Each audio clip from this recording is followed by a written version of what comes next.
hơi chụp hộp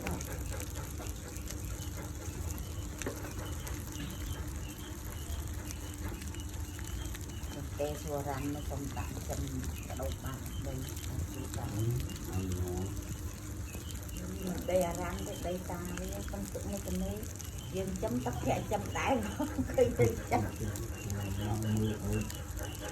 còn nó còn hơi tầm một rộng chấm thẻ